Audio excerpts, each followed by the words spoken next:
Enfocar el tema, ¿no? Es el castrismo y su influencia en América Latina.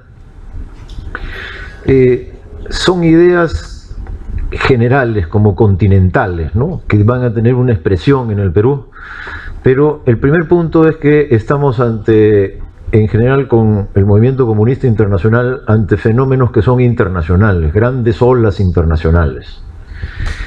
Y el marco en el cual se presenta el castrismo es un marco que está definido por dos grandes movimientos que obviamente también son internacionales. Uno primero es el movimiento comunista internacional, la situación del movimiento comunista internacional en los 50. Esto nos va a llevar a la última reunión, a la del maoísmo, pero hay que mencionarlo de todas maneras porque es clave para entender qué es lo que viene a pasar. El 53 muere Stalin. A continuación de la muerte de Stalin hay una lucha por el poder que dura hasta el 56. El 56 ha triunfado el muy famoso Nikita Khrushchev, y Nikita hace ese año 56 es el año en que Nikita pronuncia en el 20 Congreso del Partido Comunista de la Unión Soviética el famoso discurso que condena a Stalin. Y ahí en realidad se abre paso a la crisis del movimiento comunista internacional, porque esa condena a Stalin será negada por el Partido Comunista Chino, será contestada por el Partido Comunista Chino, y comienza la polémica que va a dividir al movimiento comunista internacional entre maoístas y prorrusos, entre moscovitas y pequineses, comenzando los años 60. Pero es en ese marco, ¿no?, en que la unidad del movimiento comunista internacional se está quebrando, que ocurre Revolución Cubana, ocurre la emergencia de un liderazgo latinoamericano, una perspectiva latinoamericana de revolución, marxismo hablado en castellano, digamos, ¿no?, que antes no había, y que, bueno, va a jugar sus cartas tomando en cuenta ese contexto especial, ¿no?, que es el inicio del quiebre, el inicio de la gran polémica ruso-china. Bueno, ese es uno. Y dos, es la descolonización. Después de la Segunda Guerra Mundial, los viejos imperios coloniales de las potencias europeas se van a venir abajo. En el caso del imperio inglés, de una manera un poco más negociada que en el caso del imperialismo francés. Los ingleses como que se retiran, ¿no?, que negocian y se retiran, primero en la India, luego en Egipto, luego en una serie de países del África, y los franceses más bien dan pelea y pierden, ¿no? Pierden los franceses en Vietnam, van a ser reemplazados por los norteamericanos, pero pierden los franceses en Vietnam, y luego van a perder los franceses en Argelia, ¿no?, en el Magreb, llamado Magreb, que es el norte del África, ¿no?, el norte árabe del África. Bueno, el caso es que hay descolonización. Además, los belgas se van del Congo belga, todos los que tienen algo, ¿no?, los holandeses se van de Indonesia, se vienen abajo los imperios coloniales, aparecen una serie de países nuevos. Esto es 50s y 60s, y en ese curso de un gran proceso de descolonización mundial, el gran suceso de América Latina en realidad es Cuba. Y Cuba porque tenía pues algo de colonial. Los españoles se habían ido, la guerra contra España había terminado victoriosamente a finales del siglo XIX, 1898, es la libertad de Cuba, unos 60, 70 años después de la libertad del resto de América, pero se obtiene la libertad de España, pero cae en manos de Estados Unidos, ¿no? En realidad, el año 1902, en Cuba hubo una así llamada enmienda Platt, y esa establece en realidad una suerte de protectorado, ¿no?, sobre Cuba. Y el nacionalismo cubano, que había sido pues muy antiespañol, ¿no?, una larga guerra contra España, que dura todo el 19, ¿no?, se traslada en el transcurso del siglo XX en una guerra nacional ya contra los Estados Unidos. La idea que Estados Unidos es un poder, una opresión colonial, ¿no? Entonces, a diferencia de América Latina, el resto de América Latina, la noción visto desde Cuba, desde adentro, es de una presencia colonial de los Estados Unidos bastante más profunda, de bastante más control de la vida económica y política del país que lo que se experimenta en otras naciones del continente, ¿no? Esto había llevado a que el sistema de partidos en Cuba sea un sistema de partidos al cual poca gente le daba esperanzas. Como que no había posibilidad de reforma dentro del sistema. Inclusive en Cuba se había formado un partido reformista llamado Partido Ortodoxo. Este partido, que era, bueno, de una centroizquierda no comunista, pero que no era pro-oligárquico ni pro-norteamericano, sino al contrario, partidario de la independencia nacional y de la adopción, pues, de algunas decisiones fundamentales en forma autónoma. Ese partido, el ortodoxo, había tenido una gran figura, un doctor llamado Grau San Martín, curiosamente dos nombres muy peruanos, Grau San Martín, pero el doctor Grau San Martín había ganado unas elecciones, había sido presidente de la República electo en los años 30 y a poco golpe de Estado, ¿no? Entonces, como Allende, digamos, no lo dejaron gobernar, y cuando pudieron, poco después, le hacen un golpe de Estado y lo sacan a los ortodoxos del poder. Ahí se queda una serie de años Batista. En algún momento Batista se va, se convocan a unas nuevas elecciones, los ortodoxos vuelven a presentarse, otra vez con posibilidades, en estas nuevas elecciones que son post Segunda Guerra Mundial ya. Se presenta como candidato Fidel. Fidel fue candidato, claro, no era todavía el gran Fidel, es candidato a un puesto parlamentario de representación local, ¿no? Pero las elecciones no se llevan a cabo. Hay un nuevo golpe de Estado y el proceso electoral convocado se anula. Es en ese contexto que a una serie de jóvenes que provenían, digamos, de la oposición a estos golpes militares pro-norteamericanos, se les hace evidente que no hay solución dentro del sistema, que dentro del sistema, procesos electorales, partido ortodoxo, el partido ortodoxo debe haber sido algo, pues, parecido a lo que era el APRA de los años, realmente, que el APRA era el APRA de centroizquierda, digamos, ¿no? Antes de los grandes virajes, el APRA originaria, partido de centroizquierda no comunista, ¿no? Así era el partido ortodoxo. Ahí militaba Fidel, ¿no? Y han ido dos veces a las elecciones, una vez han ganado, las otras veces iban a ganar, y la primera vez los votan apenas que habían comenzado, y la segunda vez ni siquiera se permite que el proceso llegue a su culminación. Entonces, entre la juventud cubana, comienzo de los años 50, después de la guerra, en medio de la descolonización, como estamos hablando, que esto está en toda África, todo Asia, se están liberando los países de las potencias coloniales, a estos jóvenes se les aparece que eso mismo hay que hacer en Cuba, ¿no? Liberarse de los Estados Unidos, y por la vía electoral no se puede, no permiten, ¿no? Ahí está Batista, el ejército, la oligarquía, los Estados Unidos, la embajada, y esto no se puede quebrar por la vía electoral. Entonces hay que ir por fuera, hay que ir por fuera, y eso es violencia, ¿no?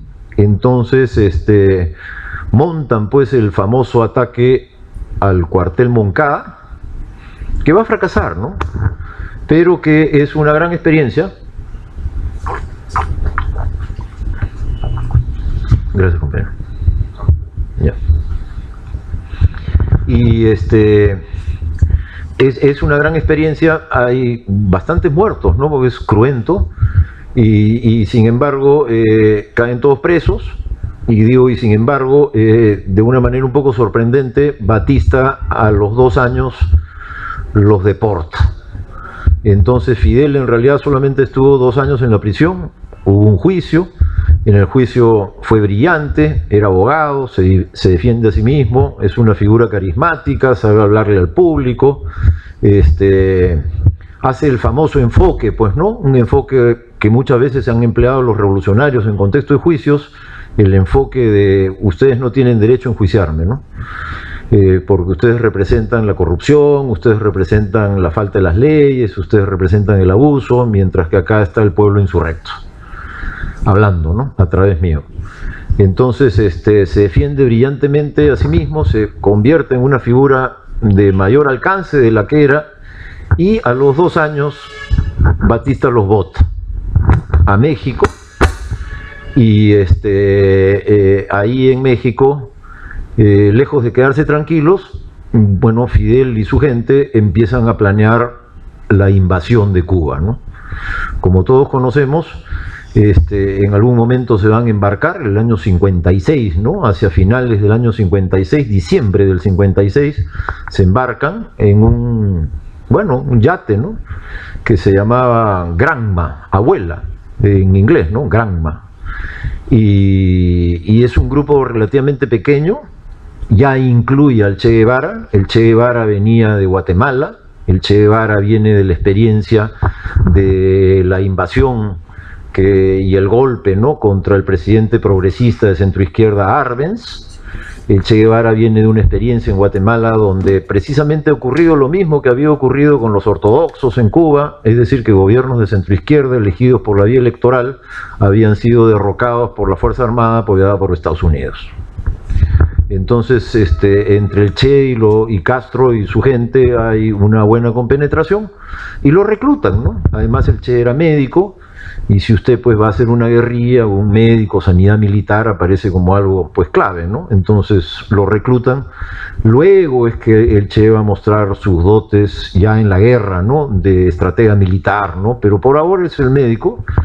Y el grupo de Granma, que no es muy grande, como les digo, lamentablemente, bueno, la circunstancia fue que al llegar a Cuba los estaban esperando, ¿no? Se debe haber filtrado la noticia en México, cómo habrá sido pues la embajada de Cuba, la embajada de Batista en México habrá tenido algún delator, alguien habrá hablado más de la cuenta y se habrá trascendido. El caso es que los estaban esperando y prácticamente los diezman, ¿no? Si ya eran pocos, realmente un grupo muy reducido es el que logra llegar e internarse de acuerdo al plan en las montañas de la Sierra Maestra. La Sierra Maestra es una cadena montañosa que está en el oriente de Cuba, como digamos el sur de Cuba. Cuba no es una isla que esté así de norte a sur, sino como de costado. Entonces, en la mano derecha de la isla, que está más bien pegada a Haití, ¿no? Al frente está Haití. Mientras que La Habana está para el otro lado, a este lado está Santiago de Cuba. Entonces la Sierra Maestra como que rodea a Santiago de Cuba, que es la segunda ciudad del país, ¿no? La Habana a un lado, al frente de Miami, y al frente de Haití, Santiago de Cuba, la Sierra Maestra. Y es ahí, en la Sierra Maestra, donde se va a librar la guerra revolucionaria, que en la práctica son 2 años. El 57 y el 58. Han llegado en diciembre del 56 y en enero del 59 será el triunfo, la entrada a La Habana. La guerra entonces es 57 y 58. Como les había dicho, yo quería completar una primera idea más o menos de redonda y les doy la palabra para iniciar nuestra conversación. Cualquier pregunta que tengan en mente ahora, adelante. Ustedes dirán. Ustedes dirán, compañero. Sí, una pregunta. ¿Cuál era el estado de situación económica de Cuba en ese momento? Se dice que Cuba en ese momento era, por lo que se dice, que era el más desarrollado de América Latina, hasta de Argentina. Y durante esta revolución, esto se viene abajo. Ya no es la segunda potencia, sino China. ¿Cuál es la situación en este momento de Cuba? Bueno, como que estamos saltando bastante, ¿no? O sea, estamos en el origen de la Revolución Cubana, con el interés de irnos a influencia de la Revolución Cubana, y me pides un balance general. Al día de hoy, ¿cómo está la economía cubana y qué ha pasado? ¿Por qué en 50 años ha pasado de una, digamos, buena posición económica a una mala posición económica? Es mucho pedir, pero algo, ¿ya? Es mucho pedir en el sentido que es muy temprano, ¿no? Pero algo. Mire,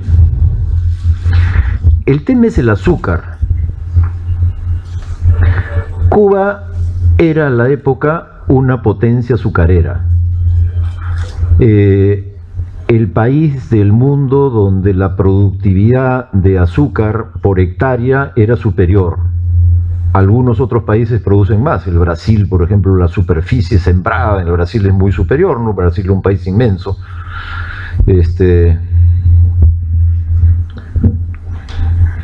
Mientras que Cuba, pues, es un país mucho más chiquito, ¿no? Pero la productividad, ¿no? El rendimiento por hectárea cubano muy elevado.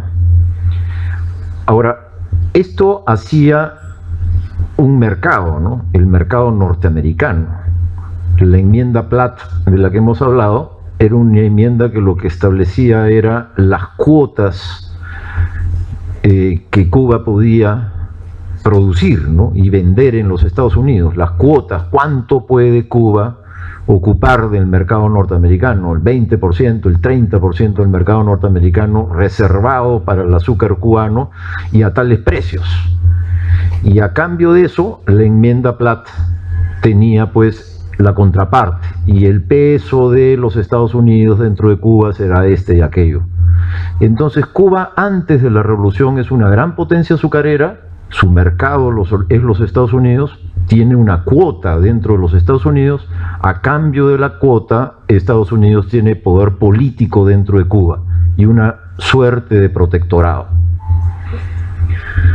Va a venir la revolución y en vez, pues, de cuota vendrá bloqueo, ¿no? Entonces, bloqueo que en la práctica significa Estados Unidos impide que se comercie con Cuba, ¿no?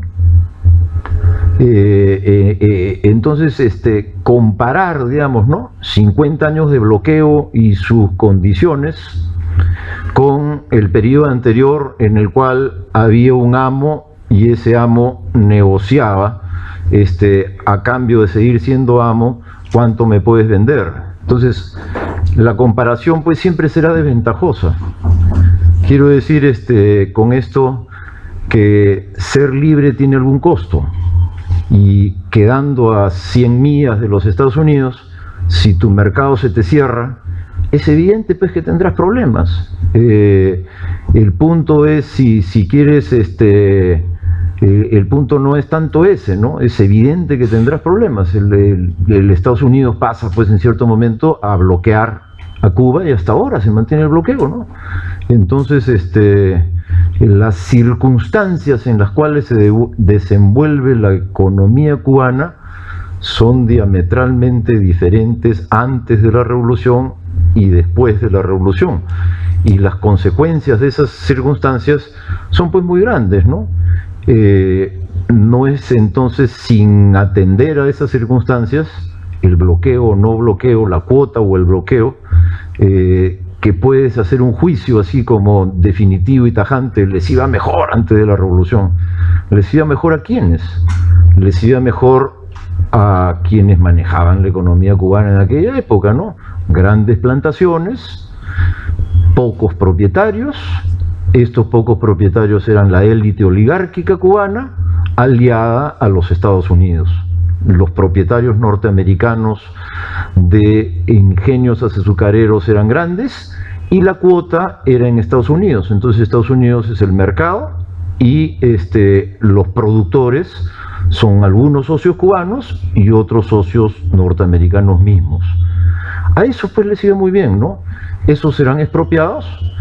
Y la consecuencia de la expropiación será, pues, una circunstancia económica difícil, pues, ¿no? Viene el bloqueo. Entonces, bueno, política y economía están íntimamente imbricadas, ¿no? A veces es difícil hacer juicios así, la economía le iba mejor antes. Claro, pues a consecuencia que estaban echados políticamente, le iba mejor en las cifras, ¿no? Pero nivel de vida del pueblo, tasa... Sí, cuando ya tienes índices más sociales, ¿no? Tasa de analfabetismo en Cuba antes de la revolución, tasa de analfabetismo en Cuba después de la revolución. Cuba es conocido por ser el primer país de América Latina donde no hay analfabetismo, donde la educación es más o menos buena para todos, salud igual, ¿no? Entonces, cuando entran ya otras consideraciones más sociales, pues la revolución tiene algunos grandes éxitos, ¿no? ¿Alguna otra pregunta? Twitter. Los planteamientos de esa época entre Mao Zedong y con los planteamientos de Nikita, él planteaba que la contradicción principal en ese momento era pueblos oprimidos y las naciones imperialistas. Pero estaba en lo correcto porque ese era un punto de batalla ahí. Y con respecto a en qué momento de Rusia apoya a Cuba. Bueno, dos preguntas, ¿no? Una primera es el debate entre los comunistas. En realidad este debate entre los comunistas es el que veremos en la reunión de la próxima semana, ¿no? El origen del maoísmo. Pero ya que preguntas, la figura es la siguiente, ¿no? El Partido Comunista de la Unión Soviética adopta la idea de la coexistencia pacífica y sustentaba la idea de la coexistencia pacífica, que el socialismo, como era intrínsecamente superior, como no había ley de la ganancia, que no había irracionalidad de la economía, como la economía era planificada, el socialismo, en el marco de coexistencia pacífica, finalmente se impondría por sí mismo. El sistema era más lógico, más racional, menos explotador, y entonces la gente estaría más contenta y el crecimiento económico sería tal, la armonía social sería tal, que se impondría por sí mismo al capitalismo. Esa es la idea que plantean en el 20 Congreso del PECUS. Mientras que Mao va a desarrollar lo que tú has dicho, ¿no? Hay una contradicción entre países atrasados, países del tercer mundo, y países avanzados. El imperialismo contra las fuerzas de liberación nacional. Es una perspectiva bastante más radical, pues, que la del PECUS. Implica revolución, tiene que ver con lo que hablábamos al comienzo, ¿no? Es en el contexto la descolonización del mundo, donde hay un montón de movimientos de liberación nacional contra las potencias imperialistas, contra los franceses en Vietnam, contra los franceses en Argelia, pero también contra los belgas en el Congo, una serie de países del África, ¿no? De tal modo, pues, que habiendo movimientos de liberación nacional, la tesis de Mao pretende hacer como un puente, ¿no?, con esos movimientos de liberación nacional y lanzarlos contra el imperialismo. Son dos concepciones, pues, que se van a enfrentar en el seno del movimiento comunista internacional y que se van a partir al comenzar los años 60, ¿no? El 62 empiezan a dividir los partidos comunistas a escala internacional. Como le digo, esto lo veremos con mayor precisión porque lleva a la influencia del maoísmo en el Perú, a Bandera Roja, que aparece en el 64, enero del 64, y es el tema de la próxima reunión. Ahora, con respecto a la segunda pregunta, los soviéticos en Cuba. Triunfa la revolución en enero del 59. En enero del 59, en realidad, huye Batista. El Estado cubano se desmorona. no es que el ejército cubano pierde contra los guerrilleros, sino que entre corrupción, falta de fe, falta de apoyo político, aislamiento, repudio de la población, el ejército se desmorona, se vienen abajo y Batista huye, agarra un montón de plata y se va a la República Dominicana, agarra un avión, una avioneta y se va a la República Dominicana y chao. La noche del 31 de diciembre del 58 para el 1 de enero del 59. Y ahí se desmorona, ¿no? Entonces el movimiento 26 de julio, que era el que dirigía las guerrillas, y otros movimientos que hay, ¿no? El directorio universitario, habían otros movimientos, el Partido Comunista, que había Partido Comunista, bueno, salen a la calle, toman el poder, toman las instituciones públicas, se apoderan de las prefecturas, de las comisarías, se apoderan de los edificios públicos. El que está más cerca de La Habana, de los guerrilleros, es el Che, el que llega a La Habana es el Che, con Cienfuegos, ¿no? Y mientras que Fidel toma Santiago de Cuba, Fidel toma esta ciudad que está al sur, ¿no? al oriente en realidad de Cuba, la rodeada por la Sierra Maestra, donde él estaba operando. Es Fidel que toma Santiago de Cuba, y de Santiago de Cuba se va a La Habana. Se va a La Habana en un viaje un poco lento, va recogiendo apoyo aquí y allá, va siendo aplaudido y va como cimentando su liderazgo social, político, y llega a La Habana, no sé, 9, 10 de enero del 59. Ahora, en un primer momento, eso es un gobierno de frente único, en el cual hay un poco de todo.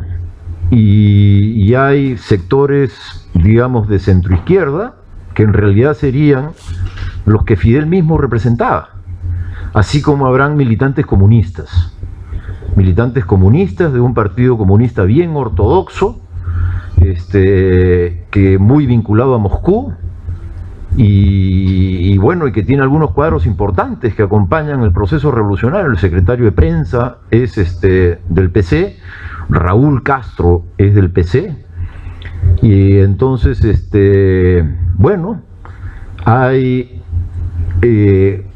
partidarios del movimiento ortodoxo, juventudes que han sido del partido ortodoxo, que se han salido del partido ortodoxo por la izquierda, pero que son como de centro, ¿no? Son gente con perspectiva más bien democrática. Y todo tipo de izquierdistas, variado tipo de izquierdistas, donde, bueno, la mayoría son del Partido Comunista, pero variado tipo de izquierdistas, izquierdistas locales también, ¿no? Izquierdistas universitarios, sin bandera muy clara en la disputa ideológica. Bueno, ese gobierno toma algunas decisiones fundamentales, la principal de las cuales el año 1959 es reforma agraria. Y reforma agraria lleva la contradicción con Estados Unidos, ¿no? Propietarios de grandes ingenios productores de azúcar eran empresas norteamericanas. Entonces ahí se plantea la contradicción: reforma agraria, propiedades norteamericanas, expropiación, expropiación con pago, expropiación sin pago, cuando bonos se pagan, no se pagan. Ahí empieza la contradicción. Esa contradicción se va a desarrollar, ¿no? El año 59, el año 60, y va a desembocar en un plan que monta el Departamento de Estado, en realidad la CIA, y ese plan es el plan de invadir Cuba desde un país vecino. Ese plan es el que habían implementado para derrocar en Guatemala a Arbenz, y había tenido éxito. Arbenz, un presidente de Guatemala, Arbenz era alguien que había ganado unas elecciones, que era de centroizquierda, que era democrático, era tipo, ni siquiera como Allende, ¿no? Porque no lleva a los comunistas dentro de su partido, es un partido como tipo APRA más bien. Gana elecciones y hace una reforma agraria en Guatemala. Y en el caso de Guatemala era enfrentarse a esta gran empresa frutera de plátanos, ¿no? La bananera, la gran bananera United Fruit. Y en la oposición a la bananera, en la expropiación de las tierras de la bananera, es que se monta la contradicción con Estados Unidos. Y Estados Unidos lo que hace es armar un grupo de gente en un país vecino y en cierto momento invaden. Apoyo norteamericano de aviones, y esa invasión va a tener finalmente éxito, ¿no? Fue dirigida por un señor Castillo Armas y finalmente derrocan pues a Arbenz. Es ahí que estaba en Guatemala el Che Guevara, casado con una peruana, con Hilda Gadea, y ellos huyen, el Che e Hilda huyen a México, ¿no?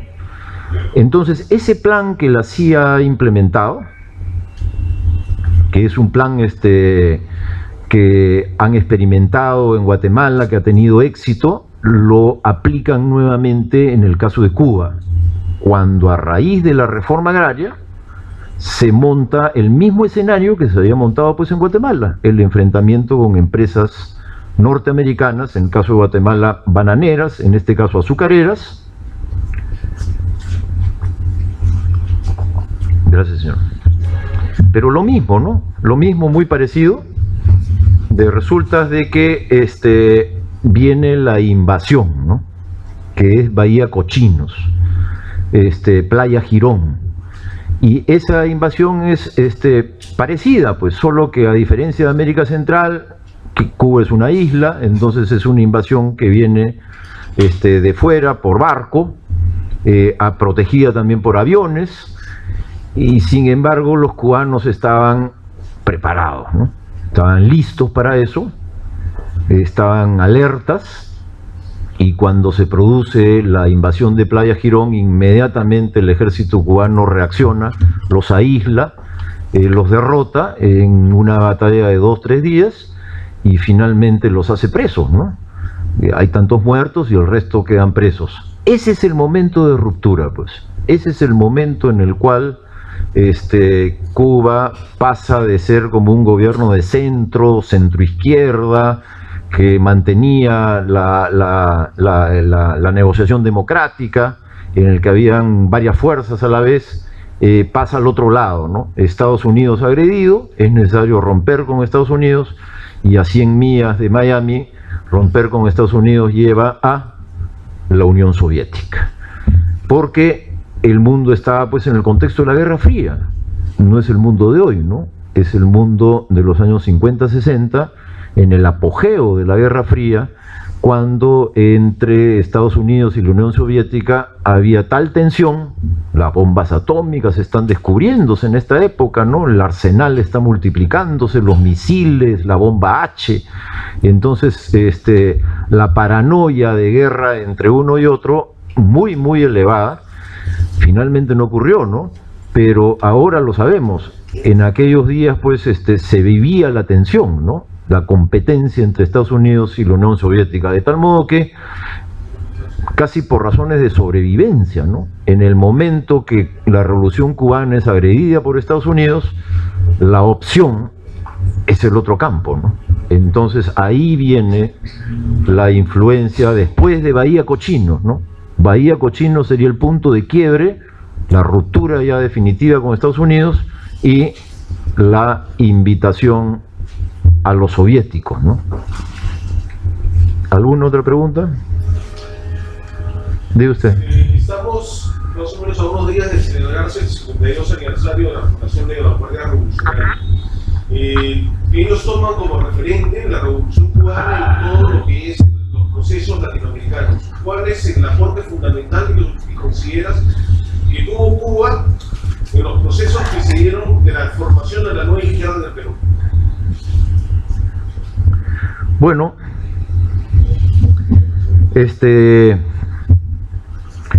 sobre influencia de la Revolución Cubana en el Perú, entonces, en realidad la influencia será variada sobre varios grupos políticos que tienen la común característica que ha señalado de ubicarse fuera del espectro comunista formal, del espectro comunista oficial. Entonces, ni con Moscú ni con Pekín, puesto que Moscú y Pekín representarían poco más o menos que lo mismo, o en todo caso muy enfrentados, pero una tradición que ha devenido en dos polos enfrentados. Esa tradición, la del movimiento comunista formal, tradicional, vinculado a un Estado exterior, Moscú o Pekín. ¿Ok? Mientras que, a raíz de la Revolución Cubana, aparece primero una nueva generación, gente más joven, y en segundo lugar, gente que se ubica fuera pues, de ese campo de disputa entre Moscú y Pekín, ¿no? Más allá de la disputa entre Moscú y Pekín, cómo nos ubicamos, cómo nos reubicamos, jóvenes que nos reubicamos con respecto a la situación política de las izquierdas en América Latina. Y ahí vendrá pues una consideración esencial, ¿no? Que es la misma que se había planteado en Cuba. ¿Hay posibilidad de hacerlo dentro del sistema? Y la respuesta será no, ¿no? Es necesario guerrilla, es necesario violencia, es necesario la vía armada. Entonces la consideración de la vía armada va a llevar a una serie de experiencias en América Latina, ¿no?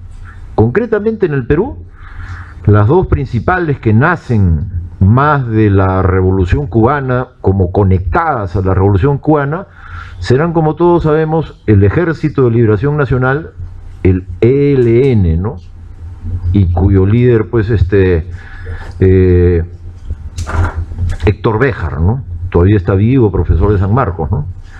Con un muy buen libro de memorias de la época, y el segundo, el MIR, ¿no?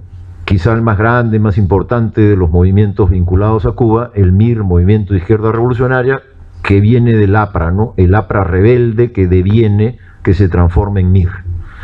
Estos dos como que están conectados más directamente a Cuba, ¿no? Sus particularidades, que podemos verlas si es que hay algún interés en alguna nueva pregunta, pero están más directamente vinculados a la Revolución Cubana.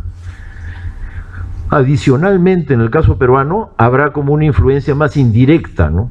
Menos conectada directamente, menos de gente que va y viene, sino que la influencia de la Revolución Cubana como que transforma la mente de mucha gente, y hay experiencias más locales, más peruanas, que adoptan, ¿no? Algunas ideas, algunos planteamientos, alguna postura, y en realidad estos serían los dos, en primer lugar, Hugo Blanco, ¿no? Yo mencionaría, en primer lugar, pues Hugo Blanco es antes en el tiempo, ¿no? Es el año 62, y bueno, de alguna manera también es pues lo mismo, ¿no? Una lucha campesina, tiene ingredientes pues de la lucha de Sierra Maestra, lucha campesina en las montañas, montañas selváticas además, y luego tiene pues el ingrediente bueno, en el caso de Blanco no hay guerrilla propiamente dicho, no es una lucha sindical campesina que incluye pues una cuota de violencia, porque están los campesinos tomando la tierra de los terratenientes, y toda toma de tierras tiene una cuota de violencia, ¿no? Entonces, Blanco en primer lugar, además barbudo, ¿no? O sea, ya en el terreno más bien mediático, ¿no? En el terreno de las imágenes, es evidente el parecido, ¿no? Barbudo, se hace retratar con un fusil, entrevista en caretas, ¿no? Así como tenía Fidel la entrevista en Time, ¿no? Es más o menos lo mismo, ¿no? Pretende colocarse Blanco en esa ola, ¿no? Y luego BR, ¿no? BR es más partido, menos una experiencia campesina, más partido, ¿no? Se funda como partido, van a confluir gente que viene de diversas experiencias. Por ejemplo, Ricardo Letts, uno de los principales fundadores, es alguien que viene de Acción Popular, ¿no? Luego Edmundo Murrugarra me parece que tenía una experiencia más bien en el PC, ¿no? Y luego, bueno, la experiencia magisterial, Arguedas, haber conocido a Arguedas, haber estado cerca de él, y Napurí, ¿no? Entonces, son esos tres, ¿no? Que confluyen, Napurí, Letts, Murrugarra, y bueno, se forma un nuevo partido. Napurí venía del MIR, ¿no? Y originalmente había estado en la Argentina bastantes años, en la Argentina había militado en un famoso grupo argentino filotrotskista, no trotskista de la Cuarta Internacional, pero filo, recogiendo algunas ideas de Trotsky con independencia y sin dependencia orgánica, con autonomía de la Cuarta Internacional, pero con algunas ideas de Trotsky aplicadas a la realidad latinoamericana. Ahí había sido formado Naporí por Frondizi, ¿no? Un célebre profesor y director de un centro de estudios sociales que había en la Argentina. Su hermano fue presidente. Bueno, este Frondizi, el filotrosco, es el que forma Naporí. Naporí había ido a Cuba, había hecho buenas migas con el Che Guevara y de regreso en el Perú tiene un paso por el MIR.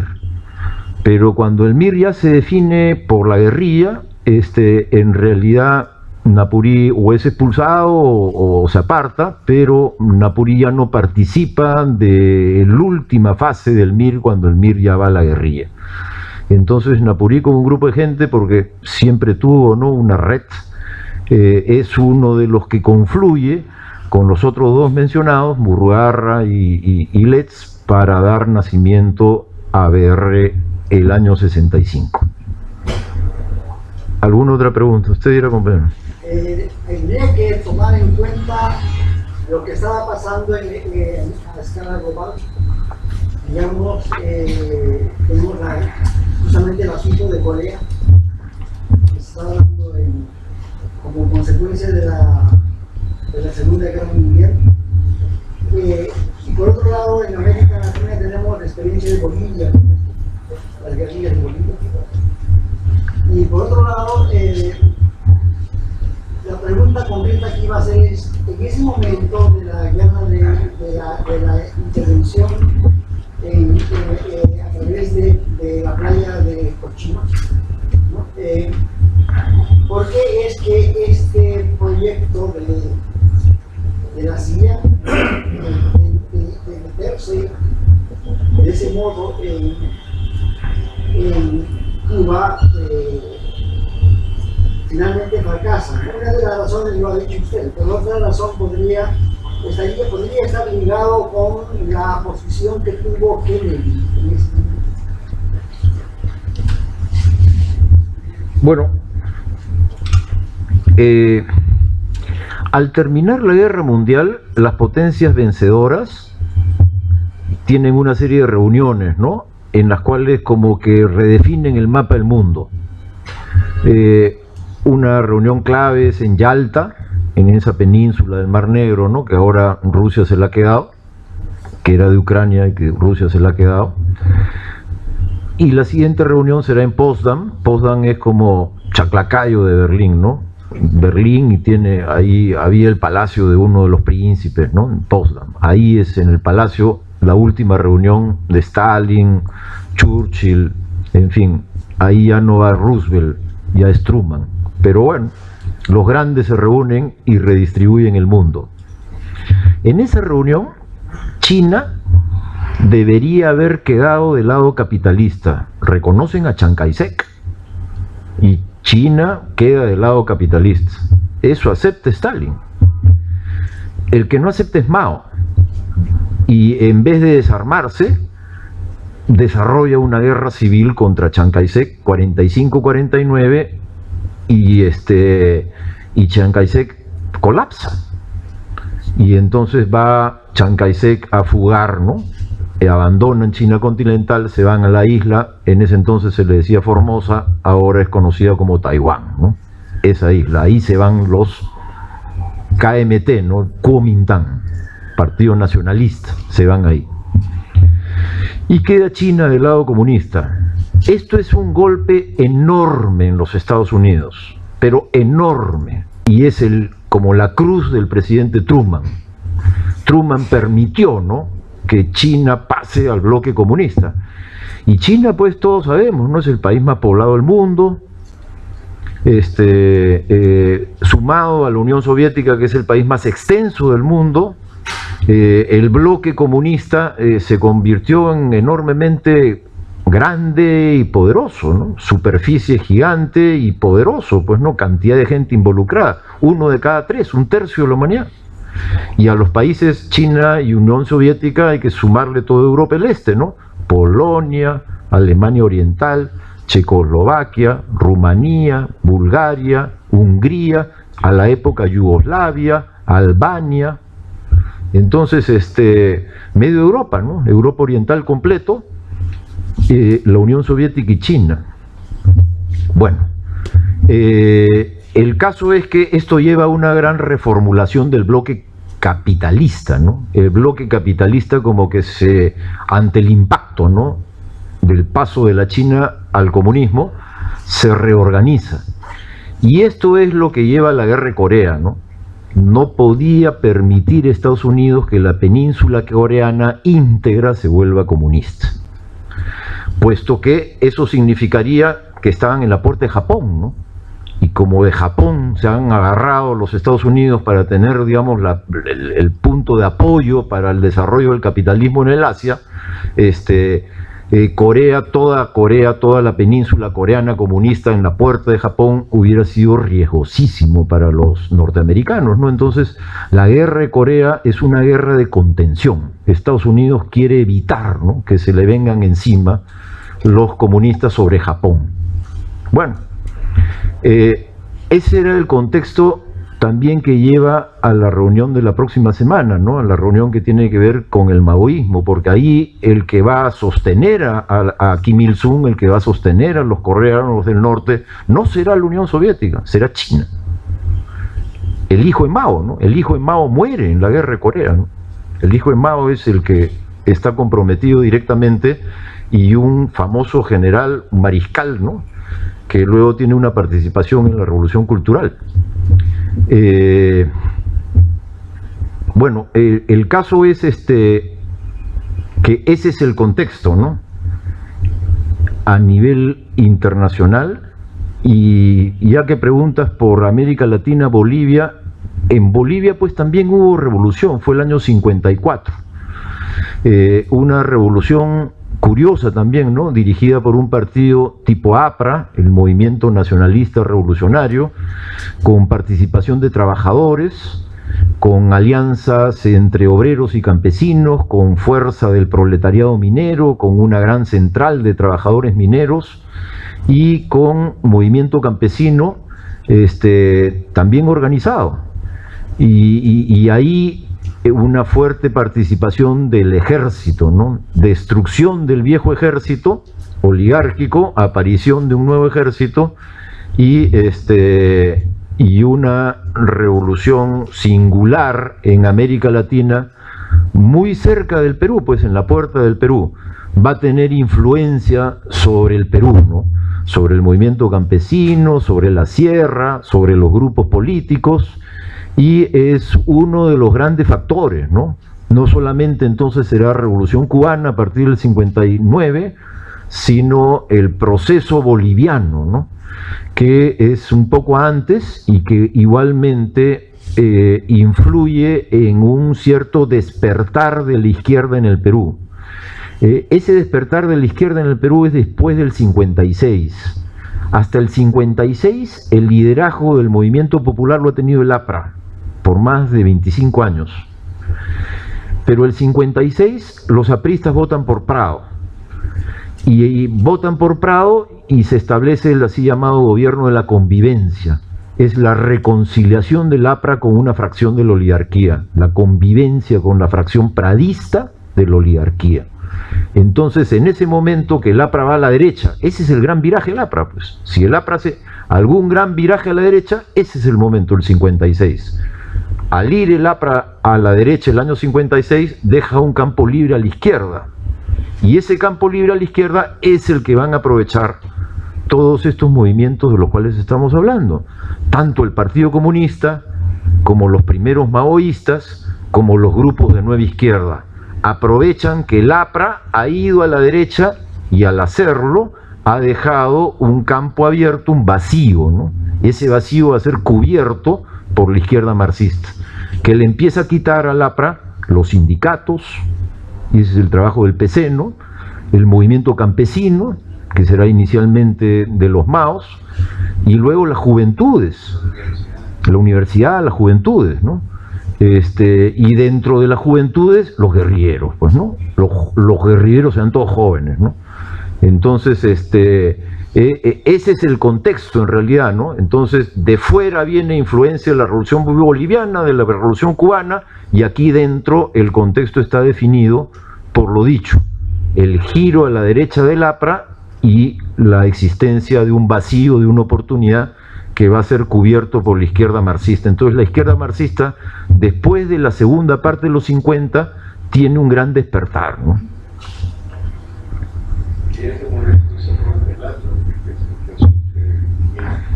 Sí. Ahorita le contesto a él y te doy la palabra a continuación. En el APRA, la juventud va a oponerse al viraje a la derecha, o sectores de la juventud, parte de la juventud, se va a oponer al viraje a la derecha. Ese sector de la juventud está conducido, bueno, por un grupo, ¿no? Tienen un grupo bueno, de dirigentes sólidos, pero entre ellos el más destacado es alguien muy importante, Luis de la Puente. Él era trujillano, era abogado, interesado en temas agrarios, ha participado en una serie de movimientos campesinos, ha estado del lado de tomas de tierras, de pliego de reclamos, y tiene una peculiaridad, además de ser muy buen orador, de ser alguien carismático, tiene una peculiaridad que era importante en el APRA, era sobrino de Víctor Raúl. Y entonces, de alguna manera, por estas cosas dinásticas pues, que hay en nuestros partidos latinoamericanos, era visto como uno de los posibles herederos, pues, ¿no? Entonces, el pleito interno es muy costoso dentro del APRA, ¿no?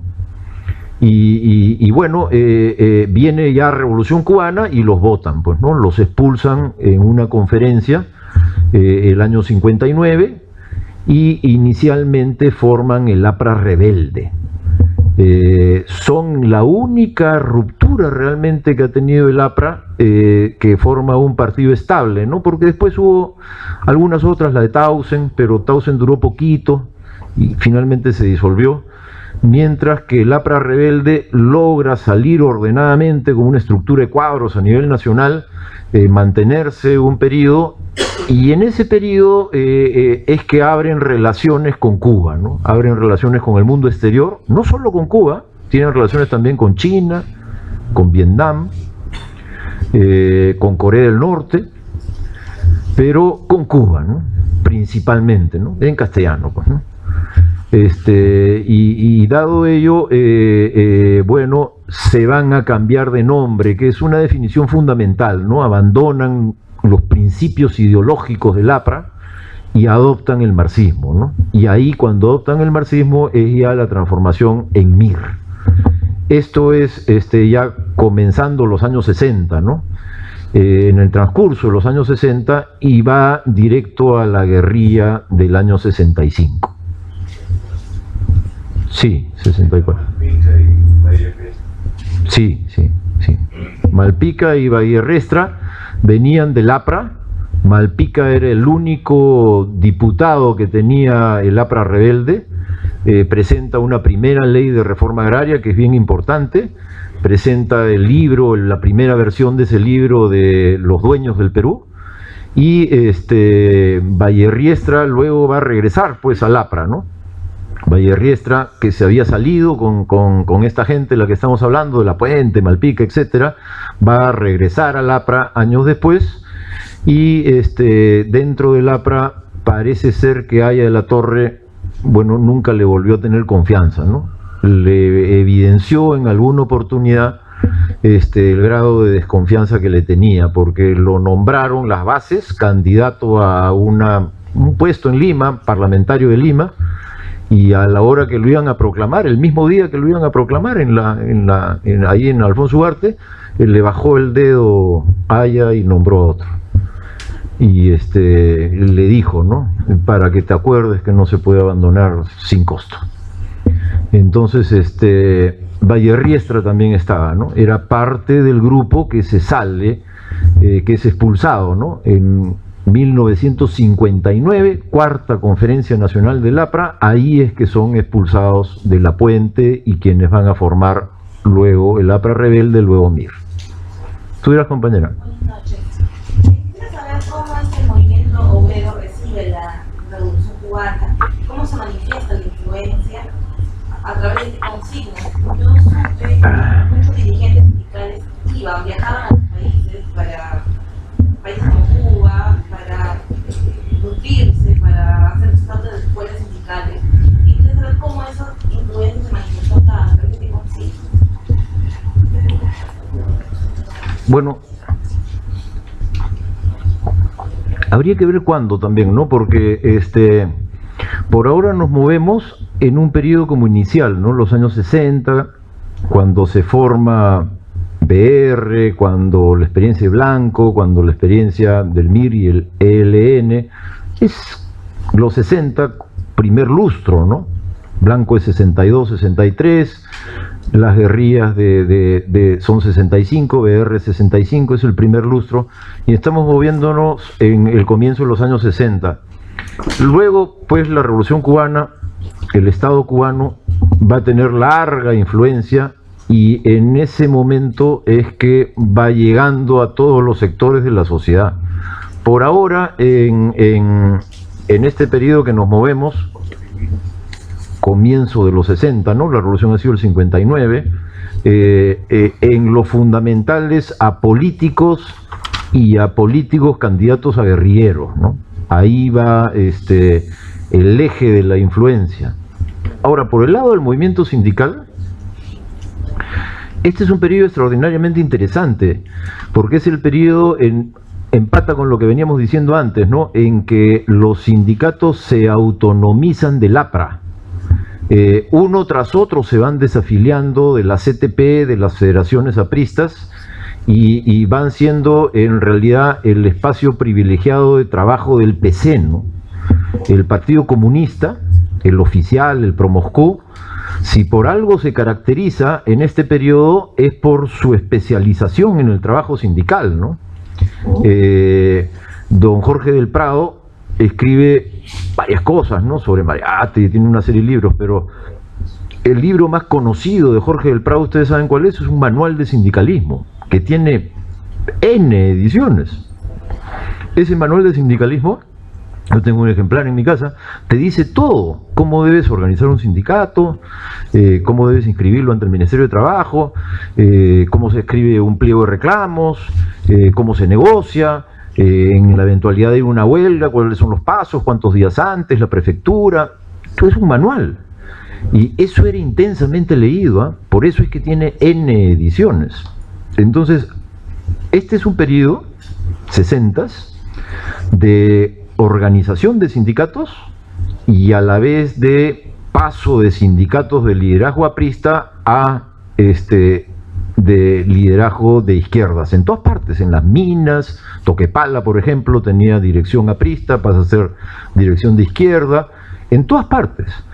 Entonces, yo diría que por ahí va, ¿no? Antes que por una influencia directa de compañeros sindicalistas que hayan ido a Cuba, que hayan recibido algunas consignas nuevas, es la influencia general, ¿no? El proceso de la Revolución Cubana estimula el paso a la izquierda de una serie de fuerzas que antes estaban ancladas en el APRA, y ese paso a la izquierda tiene, entre otros componentes, un componente grande en el sindicato, en los sindicalistas, en los obreros, y bueno, entonces de ello viene la CGTP, ¿no?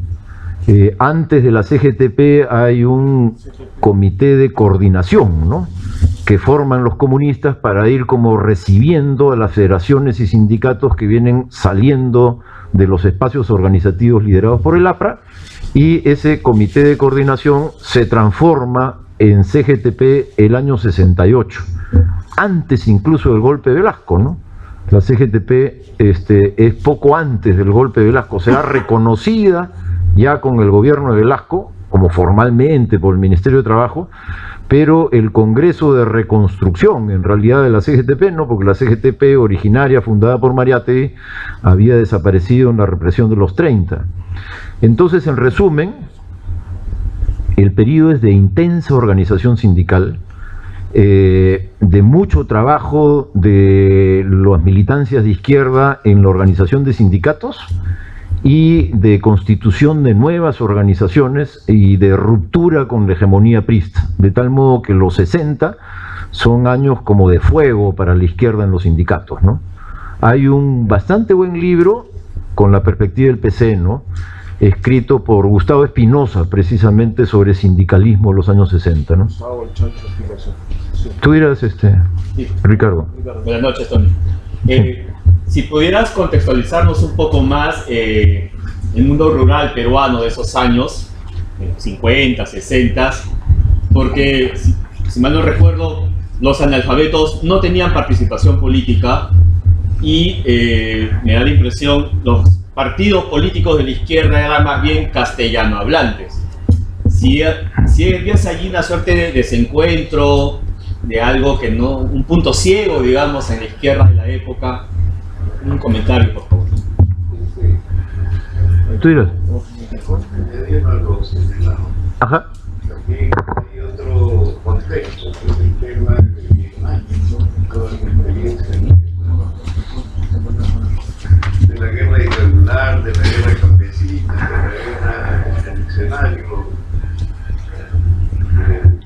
de la guerra de guerrillas, que tienen un impacto a nivel mundial, no solamente ya es un escenario como explicaban de la guerra en Corea y los intereses que se estaban muriendo.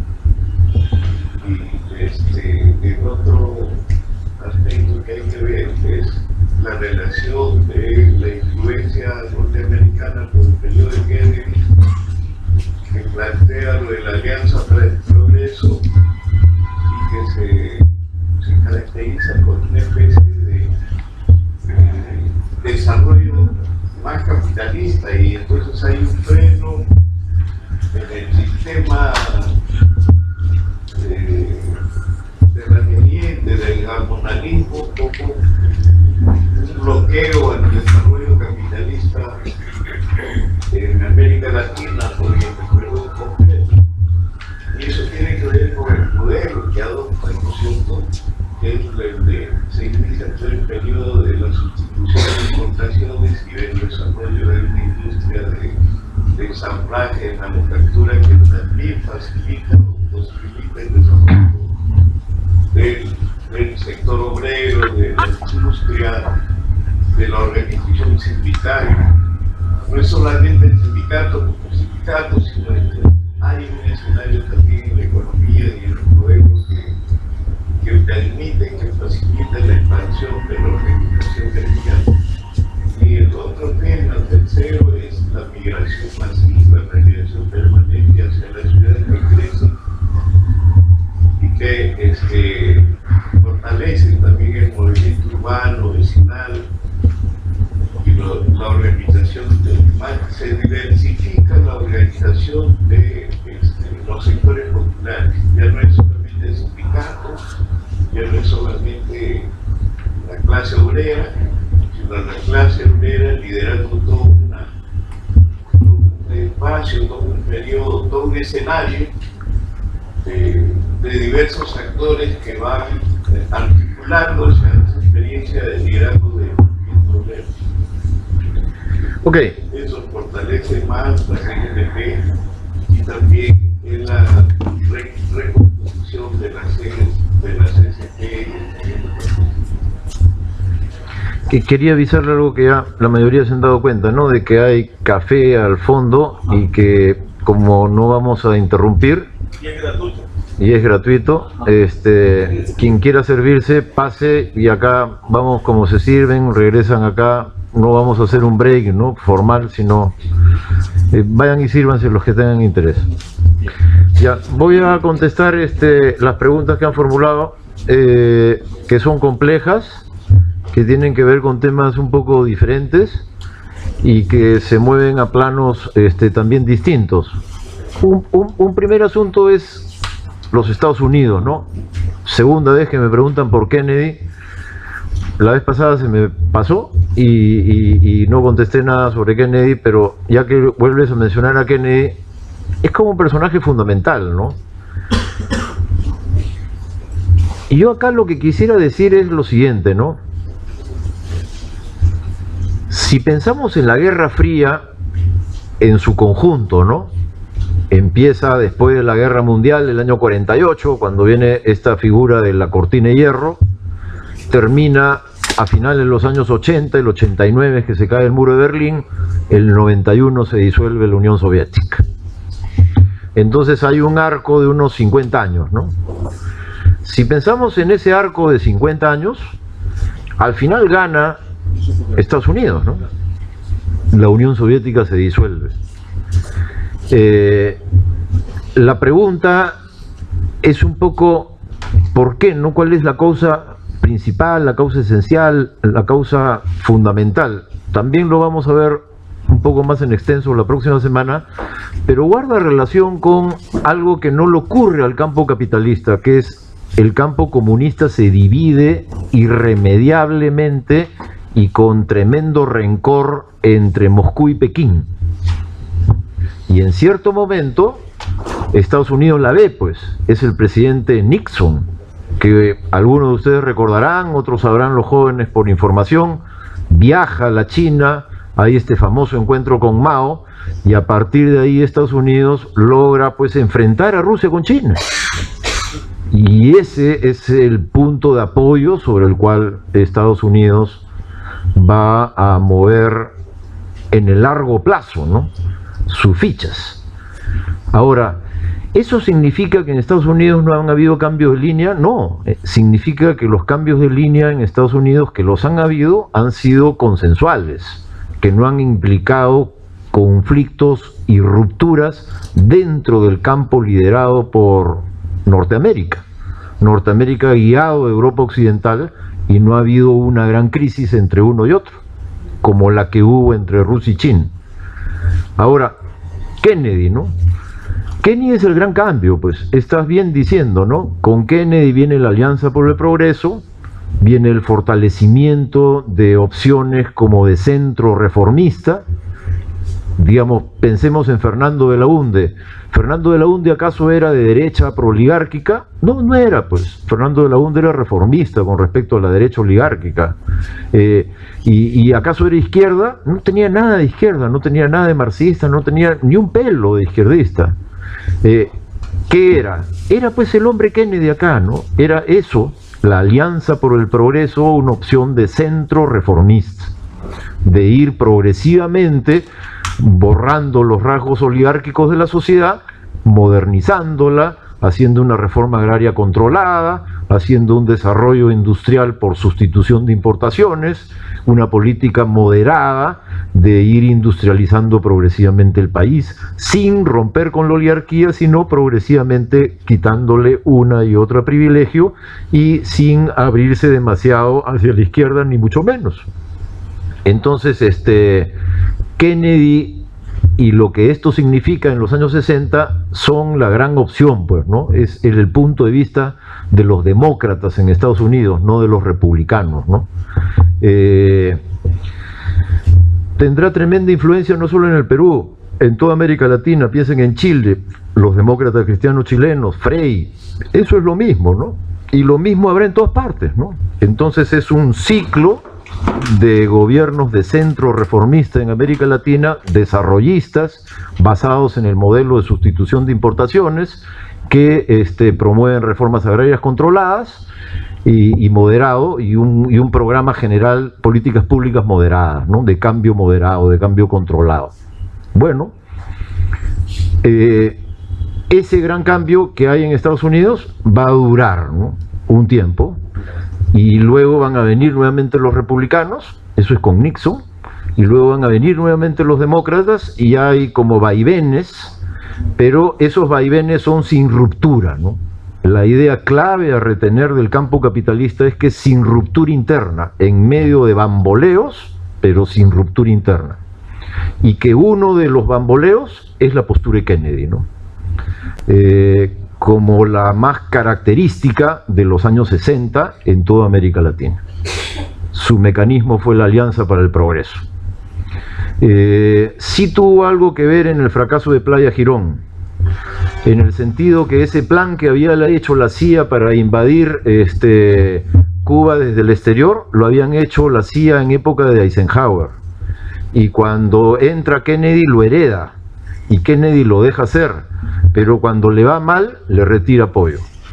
Si hubiera estado Eisenhower, probablemente hubieran bombardeado Cuba, ¿no? Él le quita apoyo y no interviene el ejército norteamericano, ¿no? Deja que los gusanos se empantanen. Va, perdieron, chao. Entonces, sí tiene algo que ver Kennedy en el fracaso de Playa Girón. Dejo ahí a Kennedy y en realidad me han preguntado por dos temas más. Un tema que es el campesinado, y aquí está Andrés, ¿no? Andrés Luna, y quizá él sabe mucho más de esto y podría pasar a responder la pregunta, pero con los menores conocimientos que tengo del tema y contestando a la inquietud de Ricardo, yo diría que sí, ¿no? En el sentido, la pregunta es si la mayor parte de los partidos de izquierda de la época son castellano hablantes y que no tienen, bueno, ni el manejo de la lengua, ni el manejo de la cultura andina, ni el manejo de las lenguas indígenas, ni el entrenamiento, digamos, en la cultura andina suficiente como para tener una relación empática con los líderes campesinos naturales. En general sí, ¿no? O sea, si uno piensa en quiénes eran los dirigentes del MIR, quiénes eran los dirigentes del Ejército de Liberación Nacional, Béjar, Javier Heró, por supuesto, ¿no? Javier Heró viene del Markham, ¿no? Entonces, y de la Universidad Católica. Entonces, bueno, sí, ¿no? O sea, ahí no había ese puente al cual estás refiriéndote, y probablemente al no haber ese puente, sino por el contrario, como dos orillas sin conexión, es que no habrá diálogo entre guerrilleros y campesinos, ¿no? Que habrá un precario diálogo entre guerrilleros y campesinos. En ese terreno quizá pues la excepción es Blanco, ¿no? Blanco, por el contrario, es quechua hablante, viene de Paruro, tiene una historia de vida, pues, ¿no? Vinculada al movimiento campesino, y luego cuando va al Valle de la Convención está invitado por los dirigentes del sindicato, ¿no? De la Federación de Campesinos de la Convención Hilares, a quienes ha conocido en la cárcel, ¿no? De tal manera pues que Blanco quizás sería la excepción al punto que estás planteando, ¿no? El punto que estás planteando como que no hay un diálogo, son dos culturas diferentes, sí, pero dentro del marco de organizaciones influidas por la Revolución Cubana en general, la experiencia de Blanco yo la pondría como excepción a una línea general que tú bien estás describiendo. Por otro lado, en la época movimiento campesino no es solamente movimiento comunero de la Sierra Sur, movimiento, digamos, campesino propiamente dicho, sino que hay bastante proletariado agrícola, ¿no? Y que el proletariado agrícola en los años 60 tiene una enorme trascendencia. Son los sindicatos, pues, azucareros, también en el algodón, de tal forma que movimiento sindical campesino costeño, azúcar y algodón, yo le daría su peso, ¿no? En el balance de movimientos campesinos en el Perú de 50s y 60s, y ese movimiento sindical campesino costeño, azucarero y algodonero es en castellano. De tal forma que ahí no hay pues la barrera que estás mencionando. La experiencia de La Puente como abogado de movimientos rurales es más bien ahí, ¿no? En el azúcar, ¿no? Entonces eso sería una segunda relativización de tu idea general. Un componente del campesinado es el proletariado agrícola de la costa, y al ser en castellano sí tuvo un diálogo con estos dirigentes guerrilleros de los cuales estamos hablando. El caso de La Puente sería pues como el ejemplo a relucir de esta de esta afirmación. Bueno, ese es un segundo punto, ¿no? Campesino y guerrillero. Y el tercero que estás mencionando es migraciones. Es completamente cierto. Después de la Segunda Guerra Mundial, años 50, años 60, 70, incluso 80, vienen 30 o 40 años seguidos en los cuales hay una enorme migración campo-ciudad, que se forman en las ciudades las barriadas, que se decía pues en esa época el término barriadas, hoy día ya no se emplea, ¿no? Ahora son Lima Sur, Lima Norte, antes fueron los conos, pero en la evolución de la palabra, la originaria pues era barriada. Y bueno, esto es 50s y 60s, los grandes años, ¿no? Los años de debut, ¿no? 50, después de la Segunda Guerra Mundial. Hay un montón de factores que traen a la gente del campo a la ciudad. Los que estudian estas cosas suelen distinguir entre factores que expulsan a la gente del sitio original, es decir, factores que te sacan del campo, y otros factores que atraen a la gente al lugar de destino, es decir, que ofrecen las ciudades, que permiten que gente que se quiere ir del campo se vaya a la ciudad, ¿no? Entonces se estudian factores que se llaman de expulsión y factores de atracción. Sin meternos realmente en profundidades, es el atraso, ¿no? El atraso de las zonas tradicionales, el fracaso de la hacienda, ¿no? La hacienda semifeudal se viene abajo, y las ciudades por otro lado pues es la modernidad, el trabajo capitalista, el salario, la posibilidad de darle a los hijos mejor educación, mejor salud, y se mueven masas de gente, ¿no? Que van a cambiar definitivamente el rostro del Perú, que van a formar un Perú urbano, el Perú que conocemos ahora, pues no, el Perú que conocemos ahora es hijo de las migraciones. Es un Perú urbano, es un Perú cholo, que ha cambiado el perfil de clase, las ciudades ya no son las mismas, ya Lima Ciudad Jardín ya fue. ¿Cuándo fue? A raíz pues de las migraciones, ¿no? Entonces, el fenómeno social más importante del siglo XX es el que estás relevando tú, compañero. Tú dirás, compañero. Volviendo a lo de Cuba, la pregunta concreta sería esta: ¿por qué es que el imperialismo fracasa?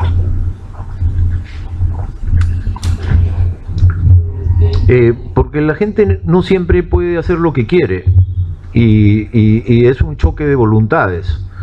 Entonces, yo diría algo así como lo siguiente: los revolucionarios cubanos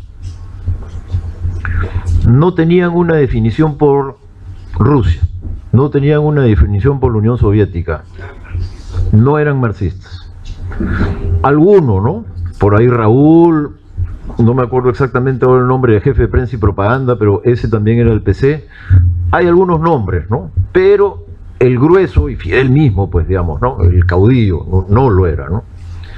Ahora, sin embargo, eran nacionalistas, querían tener decisiones autónomas, querían que Estados Unidos no los gobierne como había venido siendo desde la independencia de España hasta ese día, y habían vencido, se habían impuesto, habían hecho una guerra y habían ganado. Y entonces llegas al poder en esas circunstancias y te quedan dos opciones: o me echo o asumo mi victoria. Y asumir mi victoria es asumir mi autonomía. Quiero yo ser independiente. Y en ese camino de querer ser independiente chocan pues con Estados Unidos. Hacen su reforma agraria, la reforma agraria recibe una enorme hostilidad del Departamento de Estado, viene una gran presión, siguen adelante porque quieren pues heredar los frutos de su propia victoria. He ganado, quiero ser autónomo, quiero tomar decisiones independientes y propias, y Estados Unidos te monta una invasión y como ya estás alerta, la derrotas. En ese momento, en medio de la Guerra Fría, no te queda pues más que el otro lado, si quieres sobrevivir. Y sí quería pues sobrevivir, prueba que ha sobrevivido hasta ahora, ¿no? Entonces, ¿por qué fracasa el imperialismo? Porque se encuentra con otra voluntad, y esa otra voluntad lo que quiere es heredar el fruto de su propia victoria, que es la autonomía. Y al llevarlo a la práctica, no le queda a ese grupo de gente que son los castristas más que inclinarse por la Unión Soviética. habiendo Unión Soviética, ahora no lo hay, entonces encuentran un espacio para sobrevivir. Y eso hace que Estados Unidos pierda, pues, ¿no? Usted dirá, Rolando Rojas. Tony, si no me una pregunta, ¿cuál es el papel del Partido Comunista de Cuba frente al movimiento del 26 de julio? Si no me equivoco, tiene una posición inicialmente contraria a Fidel, al movimiento de Fidel. Y si no me equivoco, llegan algunos de los miembros del Partido Comunista durante el primer gobierno de Batista, algunos llegan a ser senadores. Ministro, ¿no? sí. Ya. Y uno de ellos, o uno de los jerarcas del Partido Comunista que participó como ministro, va a ser luego también alto funcionario del gobierno. Rodríguez, pues. Okay, ya. Rodríguez. Bueno, a ver si nos cuentas un poco sobre eso. Y la segunda cuestión, ¿cómo se produce esa conversión, digamos, o lo que significa esa conversión del Frente Único o la refundación que hace Fidel del Partido Comunista, ¿no? Cuando él ya se hace, digamos, el PC comunista, cubano. Bueno, el Partido Comunista Cubano, ¿no? Años 30, años 40, años 50, es un partido relativamente fuerte en Cuba. En comparación a otros partidos comunistas, digamos que es un partido que tiene influencia en general sobre América Latina, y que tiene adentro un aparato más o menos bien montado que diversas represiones no logran destruir, logra sobrevivir a varias represiones bien fuertes que hay, volver a sacar cabeza, está presente 30, 40, 50, cuando tú comparas con el PC peruano. En este periodo el PC cubano es mucho más fuerte relativamente hablando. El PC peruano está muy disminuido en contraste con el APRA, que aquí es largamente el liderazgo. En Cuba no. El Partido Comunista Cubano está en la lucha, es una de las fuerzas presentes y bueno, está bien organizado. Tiene un líder de talla continental y van a seguir a Browder, que es este dirigente del Partido Comunista norteamericano que en el curso de la Segunda Guerra Mundial desarrolla la tesis del apoyo a Estados Unidos, ya que Estados Unidos va con Rusia contra nazis y fascistas. En la lucha contra el nazifascismo hay que apoyar a Estados Unidos. Con ese argumento, el Partido Comunista norteamericano, un señor Browder, desarrolla una campaña, una influencia en toda América Latina. Tiene sus partidarios en el Perú, pues, ¿no? Y tendrá sus partidarios en Cuba. El Partido Comunista Cubano muy influido por Browder. Ahora bien, cuando dices que un comunista que es Rodríguez fue ministro de Batista, primer gobierno, hay que recordar que el primer gobierno de Batista no fue pues como el segundo gobierno de Batista. El segundo gobierno de Batista más bien a la derecha. El primero no había sido tanto, el primero había sido un golpe de el ejército. Batista además había sido sargento, ¿no? Que vota a un dictador, a Machado. Y bueno, este dictador era un dictador asesino, corrupto. Entonces el primer golpe de Batista tiene pues un perfil un poco diferente, ¿no? Siempre es un militar abusivo, todo lo que quieras, pero al comienzo del primer gobierno de Batista el PC apoya. Eso es un hecho. Avanzados los años, cuando viene lo de Sierra Maestra, lo del Granma, el movimiento 26 de julio, el PC lo ve con malos ojos como estás bien diciendo, acusa a Fidel de blanquismo, por Blanqui. Auguste Blanqui era un revolucionario francés de la época de Marx, ¿no? Que era partidario pues del putsch. Un grupo de revolucionarios bien compenetrados y bien valientes asaltan el poder, toman las instituciones públicas y desde ahí hacen una revolución, y entonces era como mal visto el blanquismo, ¿no? Sin participación del movimiento popular, sin preocuparse por organización de masas, sino un grupo de gente decidida que se manda con todo. El blanquismo. Entonces acusa el PC a Fidel cuando ya está en la Sierra Maestra. Claro, el Blanqui era pequeño burgués, pues la idea de un grupo de pequeños burgueses que se mandan a la conquista del poder como a la desesperada, sin apoyo de masas. Entonces acusan explícitamente a Fidel, al movimiento 26 de julio, pero no son todos. Dentro del Partido Comunista, después de la Guerra Mundial, el brauderismo ha quedado muy mal, van perdiendo posiciones los viejos dirigentes, y hay comunistas que van pasando, en el transcurso de los 2 años de la guerra, van pasando a trabajar con Fidel. El mismo Rodríguez, el mismo que había sido ministro, ese es el que viaja a Sierra Maestra, pues. Ese es el que entra a Sierra Maestra, tiene una entrevista con Fidel y ahí hay un pacto, ¿no? Entonces, en cierto momento de la guerra revolucionaria, si no todo el PC, por lo menos parte significativa de ello, ya se vuelca con Castro, ¿no?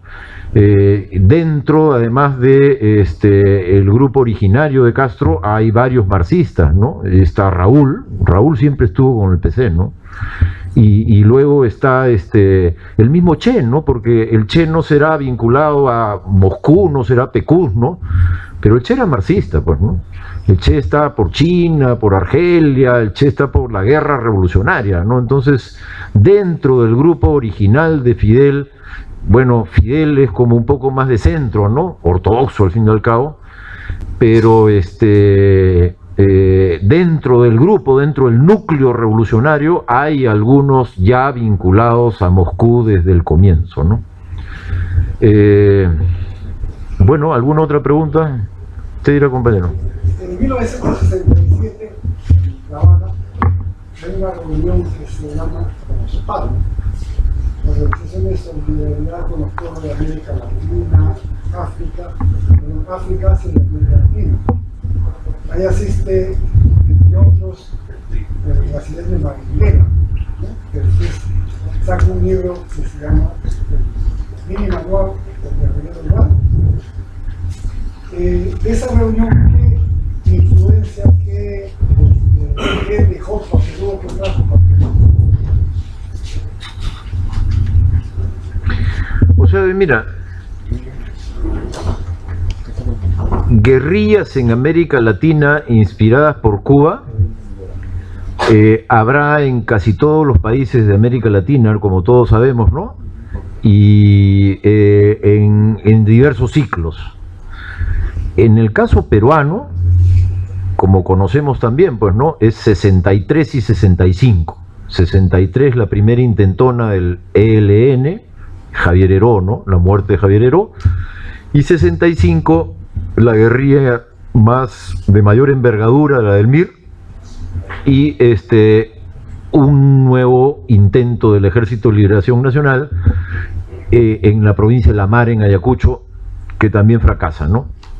Esto ha comenzado en junio del año 65, el levantamiento del MIR, el del Ejército de Liberación Nacional poco después, me parece que es septiembre del 65, digo, y ya para diciembre del 65 los guerrilleros han sido derrotados en todas partes, ¿no? De tal forma que es relativamente breve, ¿no? 6-7 meses del año 65 que dura la experiencia guerrillera. Ahora, a continuación del 65 al golpe de Velasco, 3 de octubre del 68, en el Perú no hay experiencia guerrillera nueva, ¿no? No hay condiciones. Más bien los partidos están en otra, ¿no? los mismos partidos de la izquierda, de la izquierda, de la nueva izquierda, están en otra, ¿no? Entonces, no habrá, digamos, de parte de Cuba una influencia nueva hacia guerrilla en el Perú segunda parte de los años 60. Y cuando viene el golpe de Velasco, menos, ¿no? Porque el golpe de Velasco, pues, al toque es la nacionalización de la IPC y pocos meses después es la reforma agraria. La nacionalización de la IPC, como ustedes recuerdan, 3 de octubre el golpe, la nacionalización de la IPC 9 de octubre, 6 días después. Y reforma agraria es 24 de junio, 6 meses, 7 meses, 8 meses quizá después, pero en el primer ciclo, ¿no?, del gobierno de Velasco. Ante esa realidad, a mí me parece claro que Cuba se da cuenta que tiene un potencial aliado en América Latina y empieza de parte de Cuba más bien una política de alianza, ¿no?, con Velasco, de búsqueda de una alianza política, diplomática, de posicionar Cuba y Perú dentro del mismo campo, de acercarse, incluso de excusarse, porque en los papeles de Velasco queda claro que la embajada cubana se excusa por el apoyo a los guerrilleros, ¿no?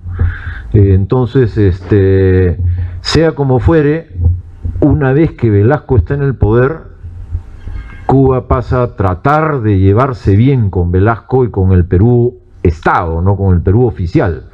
Ya no habrá entonces hacia guerrillas un nuevo impulso que venga de Cuba, ¿no?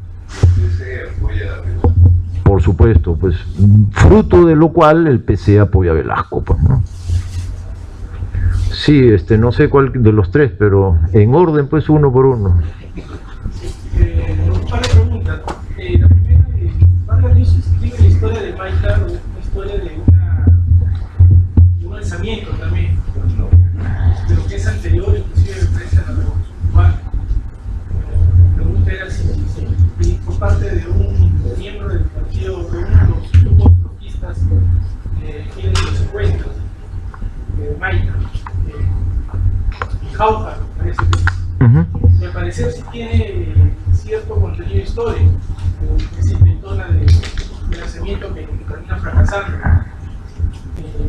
Era saber si efectivamente esa novela tiene un contraste con la realidad, y la otra es si es que en los 60s entre los movimientos de izquierda en el Perú se hizo la diferenciación de la realidad peruana respecto al gobierno que se tenía en el Perú cuando ya entra Belaúnde, a la realidad cubana con Batista, ¿no? Si hubo ese debate, si simplemente para todos era considerado lo mismo la derecha, la monarquía, y por lo tanto había que derrotarlo. Y ya, ¿podríamos recoger las 3 preguntas, por favor, para poder dar una respuesta más integral, más rápido? Sí, en cuanto a mi pregunta iba dirigida al tema de, por ejemplo, cuando fuimos a la Revolución Cubana, se da un enfoque bien fuerte a que son los guerrilleros los que llevan a cabo esta victoria, pero parece, por mi punto de vista, a veces que Cuba tenía las condiciones en las cuales los sindicatos, los movimientos urbanos, básicamente de estudiantes, dieron un apoyo en el cual me parece que a veces el Che no había conocido ni siquiera La Habana, no los tomaba en cuenta y tenía como una desconfianza con estos grupos, que se ve cuando básicamente pasa a Bolivia, en el cual el Partido Comunista se retira y no le da el apoyo. Creo que es un monje, monje, sí. Monje. Tío.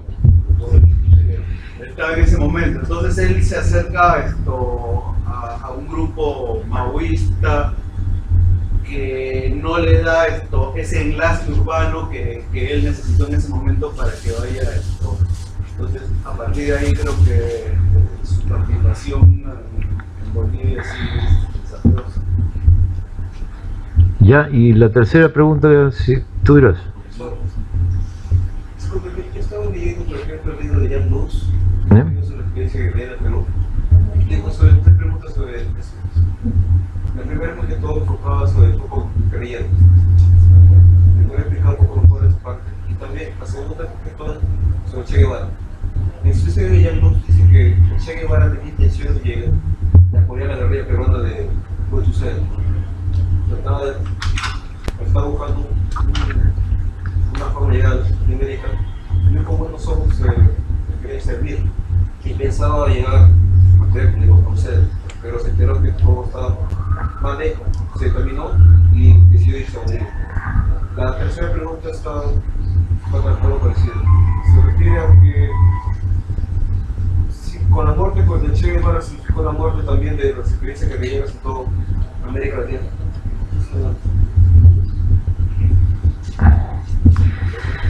Bueno, nomás, creo que muy breve. tú dirás.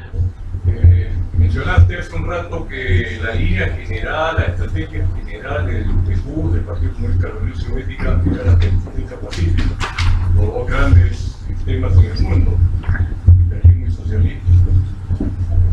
Sí. Cuba, con Fidel a la cabeza, el PCC reconstituye y entra de lleno al apoyo abierto a las experiencias de Fuerza Armada en América Latina, incluso después con el Che hacia África y la continental, todo ese rollo.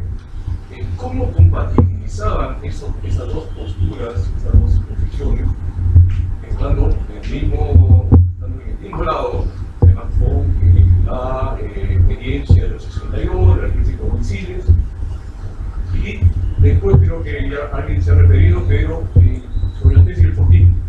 El Fortismo atribuyó también al Che a una suerte de visión vanguardista, de que un pequeño núcleo armado genera no solamente guerrilla, no solamente lucha por el poder, sino que en ese proceso se construye partido, se construye organización política y también por derivación o por acción del partido político, el partido revolucionario, acciones de masa, la organización de masa. Bueno, ya, tratando de contestar todas, quizá ordenando algunas para ver como puntos grandes donde hay varias preguntas conectadas, ¿no? Una puntual para comenzar. Lo de Maite es verdad, ¿no? La historia esa de Vargas Llosa, convenientemente exagerada, pues es una novela y entonces el novelista se toma la libertad de hacer mucho más grande la acción de lo que en realidad fue, ¿no? Pero que hubo una conspiración dirigida por un oficial que me parece que es de la Guardia Republicana, y que era Trotsko, y que ahí en Jauja recluta a un grupo de jóvenes y que son más bien escolares, y entre todos hacen una intentona que fracasa desde el comienzo, ¿no? Digamos que eso pasó, ¿no? Recoge la noticia, le parece sumamente original, digamos como suficientemente entretenida para montar de ella una pequeña historia, la exagera un poco, la magnifica, es un novelista y hace su novela, ¿no? Entonces, eso. Luego hay otra pregunta un poco menos puntual, pero que también está un poco en el terreno, ¿no? ¿Qué evaluación se hace la izquierda de Belaúnde? Esta pregunta es compleja, porque efectivamente pues Belaúnde no era la oligarquía, y Belaúnde ha ganado las elecciones contra candidatos más bien que representan pues a la oligarquía, contra Odría, y luego Odría se alía en el Congreso con el APRA, y la alianza APRO-odrista es pues como un poco la alianza Fujimori-APRA de hoy, ¿no? La derecha del país. Y bueno, esa alianza apro-odrista en el poder era la que enfrentaba a Belaúnde. Belaúnde gobierna el Ejecutivo, un poco como PPK, ¿no? Le censuran un ministro, le censuran otro ministro. A Belaúnde le llegaron a censurar un montón, ¿no? O sea, gabinetes enteros. Entonces, en medio de ese contexto, la izquierda, esta guerrillera de la que estamos hablando, ¿no? El MIR, el Ejército de Liberación Nacional, le da lucha frontal a Belaúnde, ¿no? No le hace ninguna concesión a Belaúnde, le hace lucha frontal a Belaúnde, y bueno, ese es un punto claro, ¿no? Esto mismo va a pasar cuando el MRTA se levanta, porque cuando el MRTA se levanta ya en los años 80, pues va a ser la misma situación, ¿no? Se levanta contra Belaúnde y el MRTA como que no justifica muy claramente por qué se levanta contra Belaúnde, ¿no? Porque Belaúnde ha ganado unas elecciones, no es un gobierno dictatorial, no es un gobierno ilegítimo, está comenzando su gobierno, y bueno, entonces el problema político de posicionamiento frente a un gobierno reformista burgués se plantea para la izquierda guerrillera en los 60 y se replantea en los 80. Queda entonces como uno de los puntos, creo, gordos del balance, ¿no? Bueno, ya un poco sobre la guerrilla y el Che, ¿no? El Che tiene pues su idea es la del foco, ¿no? La idea del foco, en realidad quien la aplica no es el MIR, quien la aplica es el ELN, ¿no? El seguidor en el Perú de la teoría del Che es en realidad Béjar, ¿no? Más que de la Puente. Y la teoría del foco lo que decía era como lo de Blanqui, ¿no? Un grupo pequeño de gente muy decidida que se mueve mucho y que no tiene campamentos, que sube a la sierra, que baja la ceja de selva, que se desplaza y que progresivamente en el transcurso de acciones ejemplares, en el curso de una guerra, va ganando sectores del campesinado, va reclutando sectores del campesinado progresivamente, porque el campesinado desconfía hasta que los guerrilleros muestran una fuerza suficiente capaz de enfrentarse al Estado con posibilidad de éxito. Entonces, eso es en realidad Béjar, ¿no? Mientras que el MIR tiene una teoría distinta. El MIR tiene campamentos.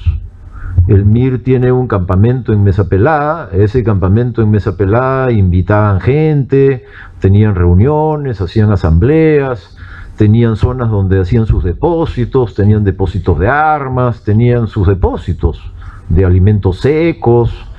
Y el MIR procede con la idea de que hay zonas a las cuales el ejército no llegará, que son difíciles de llegar y donde solamente ellos conocen los caminos.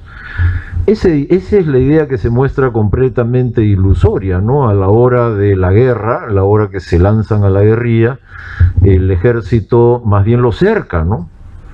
Y luego procede, una vez cercados, a ir estrechando el cerco y a buscar entonces que den enfrentamiento, y cuando quieren romper el cerco es que se produce pues el enfrentamiento en el cual el ejército tiene pues la de ganar, porque tiene correlación de fuerzas, tiene material bélico de primera, tiene gente entrenada, y entonces la idea que se demuestra ilusoria en el caso de la guerrilla del MIR es la idea de que se puede tener campamentos, la idea que se puede estar en zonas invulnerables, ¿no? A las cuales el ejército no llegará. De eso aprende Sendero, ¿no? Esa es una lección que saca Abimael de la experiencia del MIR, no repetir eso, ¿no? Pero bueno, esa es la diferencia entre el verdadero foco, que sería, como digo, la experiencia del ELN y de Béjar, de la experiencia guerrillera del MIR, ¿no? El Che siempre fue el hombre del foco. Su libro de teoría revolucionaria es sobre el foco, ¿no? Luego el Che su grupo preferido siempre fue el ELN, ¿no? Los grupos vinculados al Che se llaman ELN, ¿no? El grupo con el que él muere en Bolivia es el ELN, ¿no? El grupo peruano identificado con el Che es el ELN, y también hay ELN en Venezuela, de tal manera que es un fenómeno latinoamericano de los más cercanos al Che, ¿no? Los ELN, los helenos eran los del Che, ¿no? Bueno, los partidos comunistas, por el contrario, están en la lógica, vamos a ir un poco a tu pregunta, pero antes de llegar a ella, en la lógica de la coexistencia pacífica, en la lógica de hacer experiencias legales, de organizar sindicatos, de participar en elecciones, de formar frentes para participar en las elecciones. Por ejemplo, el PC peruano forma el Frente de Liberación Nacional y participa en las elecciones de 1962 y lanza al general Pando y de vicepresidente al cura Bolo, casi pues como el cura Arana ahora. Pero le fue pésimo, ¿no? Sacaron 2%, como sacará Arana, pues, ¿no? Pero bueno, esa es la lógica de los PCs. La lógica de los PCs es fortalecerse en los sindicatos y participar con frentes únicos en los procesos electorales. Y en eso está no solo el PC peruano, pues están los PCs latinoamericanos, el boliviano también, pues, ¿no? Ahora, tú piensas desde esa perspectiva, te arman una guerrilla al lado, unos jóvenes radicales. Entonces, como que les produce una enorme incomodidad, pues, ¿no? Que no está en la línea de lo que ellos piensan, no está en la línea de lo que dice Moscú, no está en la línea de lo que ellos están armando hace un montón de años, y además, visto desde su punto de vista, seguramente va a llevar al descalabro, como efectivamente llevó, ¿no? Entonces, visto desde el punto de vista de los PCs, estas guerrillas son un inconveniente. Por ejemplo, en el caso peruano, cuando los del ELN, cuando muere Javier Heró, el esfuerzo, la intentona del ELN en el 63, ellos salen de Cuba y van a Bolivia, y por Bolivia van a entrar al Perú. El lapso que pasan en Bolivia están en manos del PC boliviano. PC boliviano los recibe, el PC boliviano les pone un guía, los lleva a un sitio reservado, empiezan un camino para que no los encuentre la policía boliviana, que los llevará al Perú, y lo guía el PC boliviano. Según cuenta Béjar, los hacen dar vueltas. ¿Qué está pasando? Está pasando que el PC peruano no quiere, que el PC peruano le dice, ni hablar. ¿Por qué el PC peruano no quiere? Ese es el año, pues, del golpe militar. El golpe militar contra Manuel Prado, la represión a la izquierda que sigue, porque ahí es que reprimen a Hugo Blanco, ahí es que hay una batida a fin de año, comienzo del año 1963, se llevan a un montón de dirigentes, incluyendo a Jorge del Prado, al CEPA, y en medio de ese contexto, un grupo de jóvenes peruanos se presentan en Bolivia queriendo hacer una guerrilla. Entonces el PC peruano le pide, ¿no?, al PC boliviano, oye, distráelos, ¿no?, hasta que esto se resuelva, por ahora no. Y los hacen dar vueltas. Finalmente, algo así le va a pasar también, pues, al Che, ¿no?